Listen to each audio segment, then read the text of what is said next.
સુરતમાં 3 બોગસ ડોક્ટરની ધરપકડ કરવામાં આવી। સુરતના ખટોદરા વિસ્તારમાંથી 3 બોગસ ડોક્ટરોની કરાઈ ધરપકડ।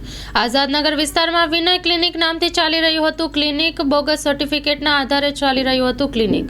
ખટોદરા પોલીસે બાતમીના આધારે કરી 3 જેટલા બોગસ ડોક્ટરોની ધરપકડ।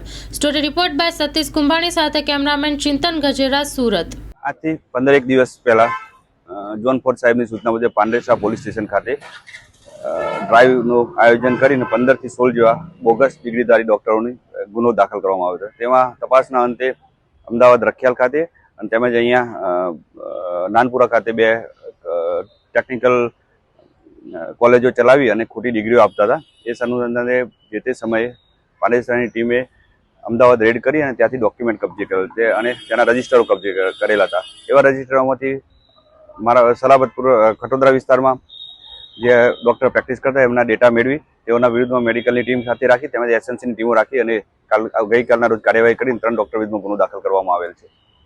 કેટલા ડૉક્ટરોની ધરપકડ કરી? 3 ડૉક્ટરની ધરપકડ કરવામાં આવી છે અને બીજા લિસ્ટમાં કોઈ આવા પ્રકારના ડૉક્ટરો તેના વિરુદ્ધમાં વધુ તપાસ રાખી અને અગાઉ પણ કાર્યવાહી કરવામાં આવશે।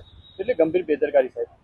આ બાબતમાં અગાઉ પણ ફેક સર્ટિફિકેટ બનાવેલા છે તે પ્રકારના સર્ટિફિકેટ આમાં તપાસના કામે મળી આવશે। તો અગાઉ પણ આઈપીસીની કલમો મુજબ ગુનો દાખલ કર્યો, આમાં પણ એ મુજબની કલમો અને એના પાસે સંડોવાયેલા માણસોની ધરપકડ કરવામાં આવશે।